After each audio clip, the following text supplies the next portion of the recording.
Morning everyone, praise the lord. आशा करता हूँ आप सब लोग कुशल मंगलमय हैं, क्योंकि सचमुच आज का दिन में परमेश्वर हमें और आपको जीवित रखा है, और इसीलिए कि वो हम में से हर एक को प्रेम करते हैं और हर एक को नया ताजगी, नया उम्मीद और नया पहचान, नया तजुर्बा देना चाहते हैं। So are you ready to enjoy the day? And before that let's have some mental thinking and a Christian discipline, whatever you can say, a Christian learning. So tell me, what is church? Church क्या है? सदियों से हम church जा रहे हैं और आ रहे हैं, मतलब हमारे पूर्वजों और हम भी चर्च के सहभागी हैं, आना जाना करते हैं। सो एग्जैक्टली चर्च है क्या? आप ज़रा सोचिए और बताएं। हाँ, मैं पूछ रहा हूँ व्हाट इज़ चर्च, मतलब चर्च है क्या? तो शायद सबसे पहले जो आपका आंसर होगा वो होगा बॉडी ऑफ क्राइस्ट। यस, अगर बॉडी ऑफ क्राइस्ट है चर्च, तो ज़रा आप ध्यान दीजिए और मेरे विचारधाराओं को, मेरा जो अंदर का जो मतलब है वो समझने की कोशिश कीजिए। If church is body of Christ, then many time why we say let's go church. अगर चर्च परमेश्वर का शरीर है तो कई एक बार हम क्यों कहते हैं कि आओ हम चलो चर्च चलते हैं? ध्यान दीजिए, अगर चर्च परमेश्वर का मतलब हम लोग अगर चर्च हैं, मतलब इंग्लिश में बोलता है body of Christ is the church, और वो बॉडी ऑफ क्राइस्ट हम लोग हैं। अगर हम लोग चर्च हैं तो हम क्यों ऐसा बोलते हैं कि चलो आओ हम चर्च चलते हैं? सोचिए और फिर बताइए, और गहरे तरीके से सोचिए, अच्छे से सोचिए। And when you say to someone, you need to think about it because it has implication. हाँ, जब आप ऐसा बोलते हैं चलो आओ हम चर्च चलते हैं, तो आप ज़रा सोचिए, समझिए और फिर शब्दों का प्रयोग कीजिए। आप ये भी कहते हैं कि body of Christ is the church, मतलब हम लोग चर्च हैं, फिर आप ये भी बोलते हैं कि चलो आओ हम चर्च चलते हैं।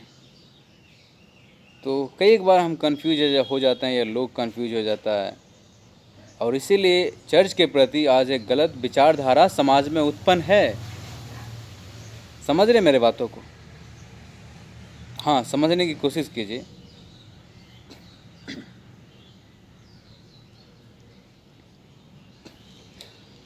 अगर आप कह रहे हैं कि बॉडी ऑफ क्राइस्ट चर्च है, मतलब शरीर चर्च है, और फिर आप बोलते हैं कि चलो आओ हम चर्च चलते हैं, अभी ध्यान दीजिए।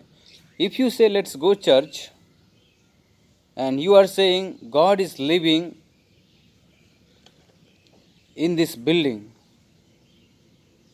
मतलब जब आप कहते हैं कि चलो आओ हम चर्च चलते हैं, तो आप ये कह रहे हैं कि परमेश्वर उस बिल्डिंग बनाए हुए जगहों में रहता है। लेकिन वचन क्या बोलता है?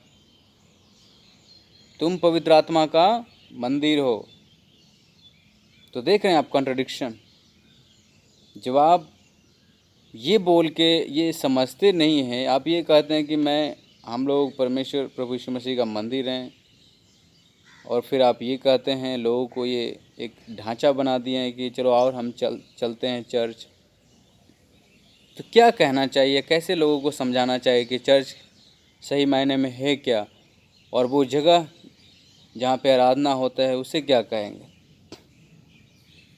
सो if you say let's go to the church, you are saying God is living in this building, मतलब जब कभी भी आप ये बोलते हो कि चलो आओ हम चर्च चलते हैं, तो आप लोगों को ये बताते हैं या आप खुद ये मानते हैं कि या मान रहे हैं कि परमेश्वर इस बिल्डिंग में रहता है।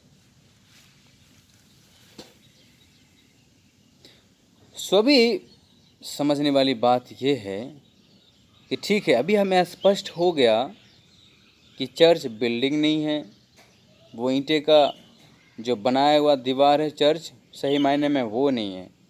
ध्यान दीजिए, चर्च क्या नहीं है? वो बनाया हुआ बिल्डिंग नहीं चर्च है। चर्च हम और आप हैं। जब हम बोलते हैं हम बॉडी ऑफ क्राइस्ट, चर्च का मतलब है बॉडी ऑफ क्राइस्ट, मतलब हम और आप चर्च हैं। तो फिर वो जो बिल्डिंग है उसे क्या, हाँ, उसे शब्दों में चेंज करना है और लोगों को समझाना ये है कि भैया चर्च तो हम लोग हैं, आप लोग हैं, जो प्रभु यीशु मसीह में विश्वास करता है वो चर्च है। लेकिन जहाँ पे हम सब लोग इकट्ठे होकर परमेश्वर को धन्यवाद देते हैं, आराधना करते हैं, परमेश्वर का स्तुति करते हैं, गुणगान करते हैं, वो क्या है? हम चर्च वालों का क्या है? वो मीटिंग स्थान है, मतलब मिलने का जगह है। समझ रहे हैं क्या मैं कह रहा हूँ? मैं कह रहा हूँ कि चर्च हम और आप हैं, सब हैं, समझ गए? लेकिन जहाँ पे हम एक साथ मिलकर आराधना करते हैं वो क्या है? एक स्थान है। इंग्लिश में बोले तो क्या है? वो एक मिलने का स्थान है, मीटिंग प्लेस है। समझ गए? इसीलिए आज अनजान लोग और बहुत सारे जानकार लोग, विश्वासी को फ़र्क नहीं पता चलता, और वो चर्च के मतलब वो दीवार को समझते हैं। लेकिन आज आपका कन्फ्यूजन दूर हो गया कि नहीं? चर्च का मतलब क्या है? बॉडी ऑफ क्राइस्ट, मतलब हम और आप चर्च हैं। फिर वो क्या है जो बनाया हुआ दीवार है?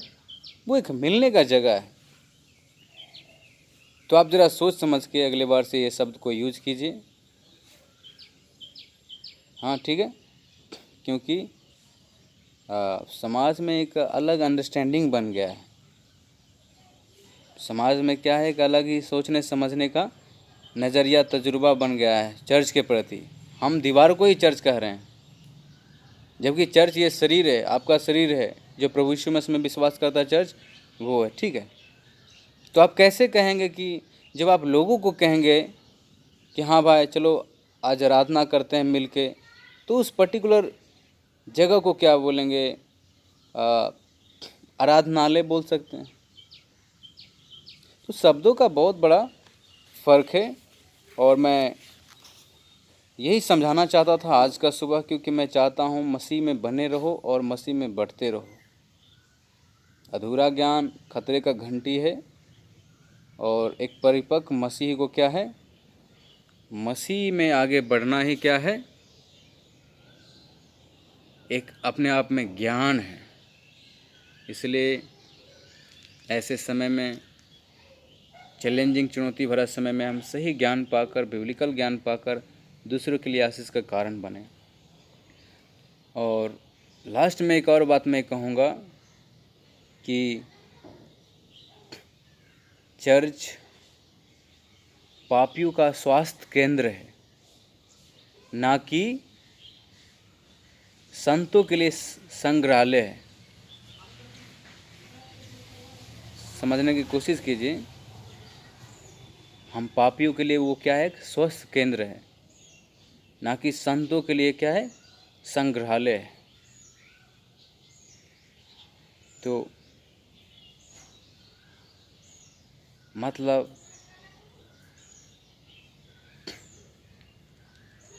आराधनालय जो है वो क्या है? जहाँ पे हम लोग इकट्ठे होकर परमेश्वर का गुणगान करते हैं। सही मायने में हम लोग क्या हैं? चर्च हैं। और जो मैंने अभी बोला कि चर्च क्या है? पापियों के लिए स्वास्थ्य केंद्र है।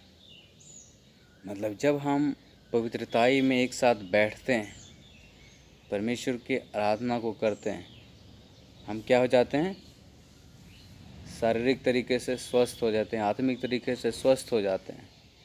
तो चर्च एक क्या है? ख़ास प्लेस है जहाँ पे प्रभु यीशु मसीह, पवित्र आत्मा हमारे अंदर निवास करता है, वो हमारे अंदर रहता है।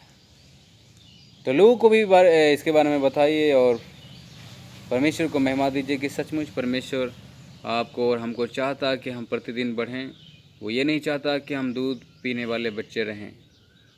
जैसे जैसे आपका एज बढ़ रहा है, आप समय को व्यतीत करें, वैसे आप बढ़िए। और हाँ, अगर हमारा शिक्षा, अगर हमारा प्रीचिंग, अगर हमारा तरीका, तजुर्बा आपको अच्छा लगता है तो हमारे मेहनत का तो थोड़ा फल दीजिए, सब्सक्राइब के रूप में, लाइक के रूप में, कमेंट करने के रूप में। और कृपया दूसरों तक पहुंचाना ना भूलिए, क्योंकि हमारा कोशिश यही रहता है कि अंत के समय में और ऐसे भी स्ट्रॉन्ग मसीही बने, प्रभु यीशु मसीह का परिपक्व चेला बने और सही ज्ञान, सही बिब्लिकल ज्ञान में आगे बढ़े और अपना जीवन को विश्वास योग्य रखे जब प्रभु आएगा तो कृपया इस वीडियो को ज़रूर शेयर करें और कमेंट करें और हमें उत्साहित करें। तो तब तक अपना ध्यान रखिए। आपका मित्र जल्दी मिलता है आपसे, और आपका प्रेम के लिए धन्यवाद। Take care, stay blessed.